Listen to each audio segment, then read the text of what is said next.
Hi, everyone. I'm Maggie McGrath, senior editor at Forbes. On Friday night, the Department of Justice served the Federal Reserve with grand jury subpoenas tied to Fed Chair Jerome Powell's testimony before the Senate Banking Committee last year. On Sunday night, Powell issued a videoed statement saying that the investigation is not about his testimony, but is instead a pretext for political pressure surrounding the Fed's ability to independently set interest rates. Joining us now is Aaron Klein. He is a senior fellow in economic studies at the Brookings Institution and in a past life served as the Deputy Assistant Secretary for Economic Policy at the Department of Treasury. Aaron, thanks so much for being here. Thanks for having me, Maggie. So let's start with where we are right now. We had the grand jury summons on Friday night, Chairman Powell issuing a rather unprecedented video statement on Sunday night, and now this week we've received some commentary from the president, at first denying knowledge of the investigation, and then later this week he called Powell as either incompetent or crooked. How would you explain where we are at this point in time? So Trump has declared war on the Federal Reserve. He is trying to take over using pure politics, the ability to set our country's interest rates. And he's doing this through absolute trumped up charges, not just against Jay Powell now, but earlier against one of the other Federal Reserve governors, Lisa Cook.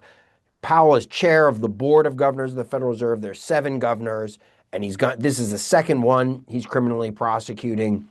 And this is an absolute declaration of war whereby Trump is trying to take over interest rate setting.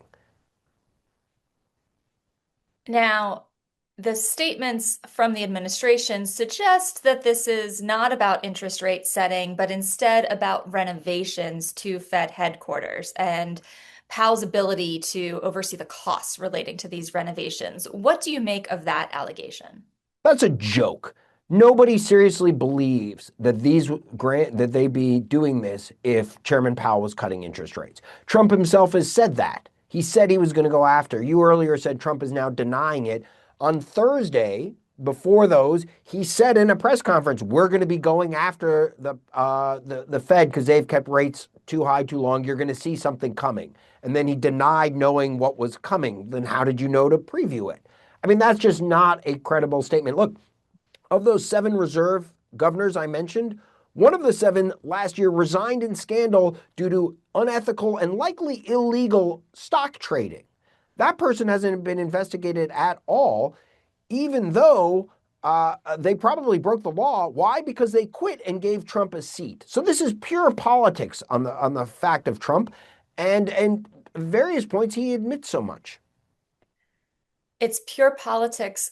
What does this then mean for interest rates and then the effect on everyday consumers? If Fed Chair Powell continues to assert the Fed's independence, I think the expectation of the Fed is that they will keep interest rates at where they are right now.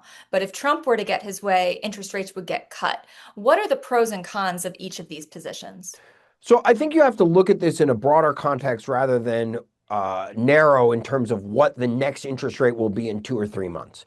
We have independent monetary policy. That is, the Federal Reserve sets interest rates according to their best judgment, with long terms and an independent mindset for the good of the long run economy. We have that because politically set interest rates will be set for the good of the incumbent political party with an eye towards the next election. And business cycles do not match up with the election calendar. Maximizing your party's chances of having a good economy to run on come November of odd, even years is not the way to run America's central bank and our interest rate policy, which needs to be tied to the business cycle. If you do it that way, if you have political interest rates, you're going to have higher inflation and lower economic growth in the long run. Reasonable people can disagree about what the right interest rate is today. The last time the Federal Reserve Open Markets Committee met, which is 12 people, the 7 governors and 5 bank presidents, they cut rates by 25 basis points. Some people wanted rates cut even lower. Others wanted them to remain where they were and thought it was a mistake to cut. Reasonable people can disagree on what interest rates are set today. but there's a difference between having a committee of independent people using their best judgment make these choices and Donald Trump doing it on a whim. And that's what this debate is all about. We have a story on Forbes.com that looks at, in part, the history of presidential pressure on the Fed to act, to set rates. There are past presidents who've exerted their own pressure, but Aaron, could you contextualize this a little bit for us, given your experience at Treasury and in other roles? How precedented or unprecedented is a situation, a tussle like the one we're seeing?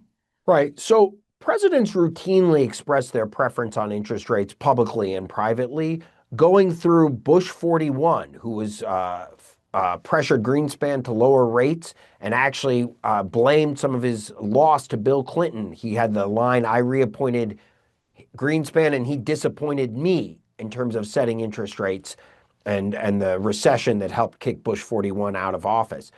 Bill Clinton adopted a different policy that stood through the Bush 43 and Obama era, which was no public commentary from the White House in terms of how the Fed should do rates. But if you go back in history, Reagan pressured Paul Volcker substantially, both on interest rates and on regulatory policy. He undermined Volcker within the board. Volcker threatened to quit. This is all in Volcker's biography.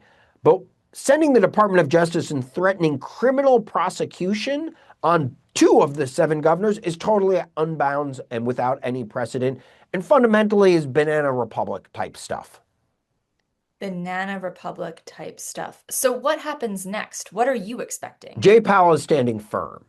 But Trump tried to fire one of the other 7 governors, Lisa Cook, who Powell chose not to defend. Lisa Cook has sued not just Trump, but the Federal Reserve to stay on her job. She's preliminarily won. The Supreme Court is going to hear oral arguments later this month on the Cook case. The court has shown in tea leaves that while it's generally allowing Trump to fire people in vagrant violation of a longstanding court precedent that goes back to the 1930s that established independent agencies, Supreme Court justices are trying to carve out a reason why the Fed is different than independent agencies. I think their logic on that is flawed. You can either view independence or not. They're going to make up some reason why the Fed is special because the Fed's long-term role in setting interest rates independently has proven so critical for our advanced economy. And I expect the court to make up a judicial logic to somehow carve the Fed out from this broader path the court is pursuing, which is giving Trump what's called the unitary executive control over independent agencies. I think the brouhaha back and forth now is only going to underscore Cook's position with the court that Trump is using these prosecutions for pure political purposes. Now, Aaron, earlier this month, you published an article on The Atlantic saying Trump almost has a point about the Federal Reserve. And you talk a little bit about how the president wants to take control of the Federal Reserve, the Democratic response to this. And you say, quote, the central bank has long abused its power in ways that benefit the financial sector at the expense of everyone else. So while we have political interference, we also have, in your view, a Fed that has gone beyond the bounds of where it should be going. Can you explain this position? Yeah, so the Fed has ignored the law when it chose to, repeatedly. Congress in 1994 required the Federal Reserve to regulate high-cost subprime mortgages. And Alan Greenspan thought that was a bad idea, so he simply refused to do it. And because the Fed is independent, Congress lacked accountability mechanisms. And what did we get? The financial crisis. The Independent Financial Crisis Inquiry Commission found that the Federal Reserve's failure to promulgate subprime mortgage regulations was a direct cause of the financial crisis, which was totally avoidable had the Fed followed the law. In 1987, Congress required the Fed to give people faster access to their checks when they deposit them as fast as technology allows. I helped write the law that let you deposit your check on your phone. Do you get any access to the money faster? No, because the Federal Reserve has refused to give you faster access to that because the banks they regulate make billions of dollars in overdraft fees. And so the Fed routinely flouts the law, and that's been a real problem. Trump has a habit of identifying honest problems.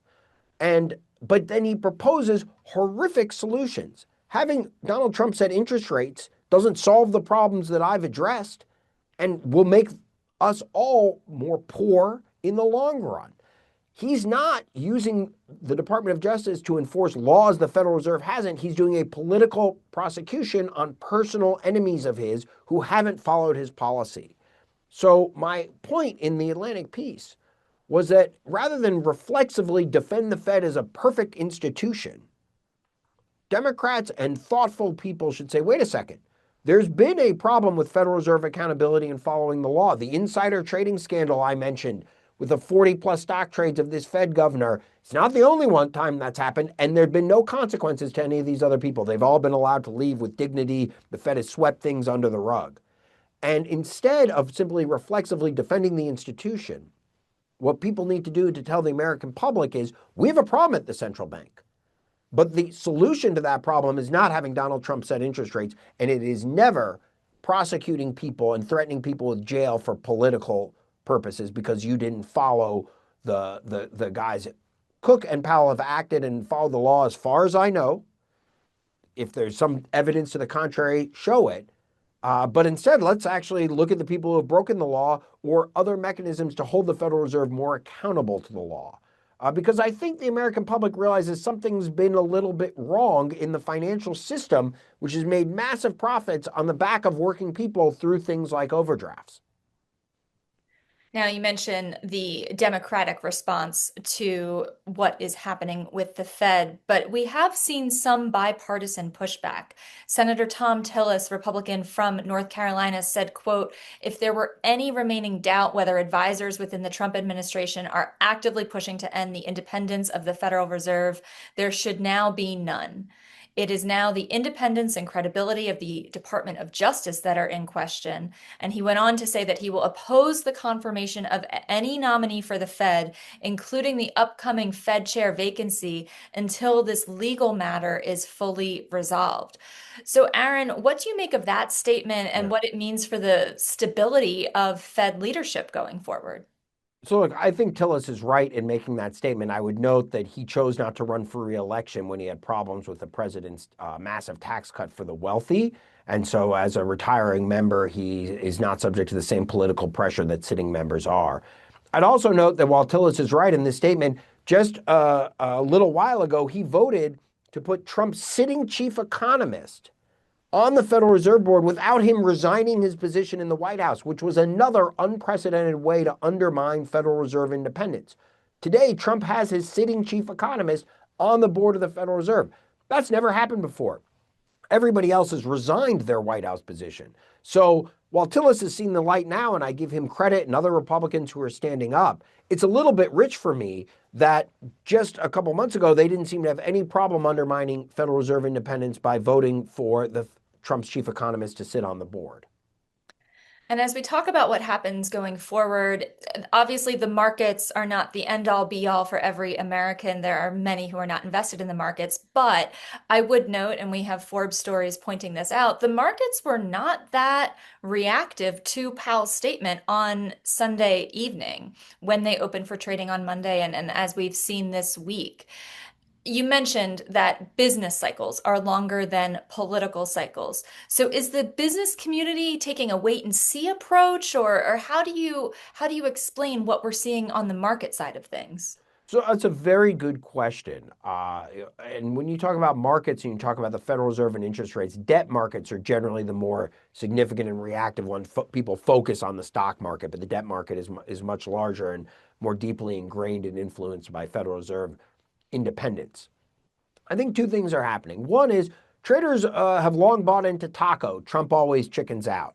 They're viewing this as bellicose actions by a kind of a petulant child, and Trump is throwing a temper tantrum. By the way, there's a lot of evidence to show that Trump right now is throwing several temper tantrums. He's called for a 10% credit card interest rate cap. He's talking about other things going after banks. He's promoting crypto. Trump's a little bit all over the place. So I think markets are just kind of assuming that this is noise and that they don't have to pay attention to it. It's also a question that I have to ask, which is, what are markets? What are these day traders? How much of this is high frequency trade? How much of this is speculation versus buy and hold investors? And I think markets can be myopic in short run. markets can also totally ignore problems. Silicon Valley Bank was trading at $270 a share the week it opened before it crashed. It was just as insolvent Monday as it was on Friday when it crashed. Markets just woke up late. I lived through the subprime crisis and debacle with Lehman and AIG. A lot of folks in markets don't react, and when they react all at once, things collapse. So I get a little worried that people say, oh, this isn't a problem because you told us if markets would collapse if it was, and they're only down 0.5% or 1%, or only interest rates have only risen by 5, 10, 15 basis points. You're playing a very dangerous game there because when things collapse, the collapses can be sudden and profound. 2008 ought to be a sharp reminder for that. That was a man-made crisis of a failure by the Federal Reserve and many others in subprime mortgages. This would be a completely politically made crisis by Donald Trump's own actions. A politically made crisis of Donald Trump's own actions. And with that, I ask you one final question. For the folks who might be watching and for whom they might be a little confused about what this all means for their wallets, there's a lot of political infighting here. What do you project will happen with interest rates and with the stability and independence of the Fed overall? So Trump is going to eventually get to appoint the new Fed chairman. Powell's term is going to expire. Powell has the ability to stay on longer than his term as chairman, and I think that's some of the behind the scenes fighting that's going on here that has consequences for how Trump appoints the new chair. But I worry about the structural independence of the Federal Reserve. As Trump gains more control over the board, he's promised to lower interest rates. I assume he will. Lower interest rates are a little bit like giving sugar to the economy. It provides a short-term boost, but if you give a kid too much sugar, there'll eventually be a crash, and that down the road could be something to be concerned of. But over the course of this year, Trump will get to appoint a new chair, and I suspect there'll be lower interest rates coming out of the Fed. How markets translate that, remember the Fed just controls one interest rate. That's not necessarily what it means for your mortgage or your credit cards or other things. So it's a wait and see approach there. But I think Trump will continue to gain power. The question is whether he'll do it the right way or the wrong way. Aaron Klein, Senior Fellow in Economic Studies at the Brookings Institution. Thank you so much for joining us today. We so appreciate your insights. Thanks for having me.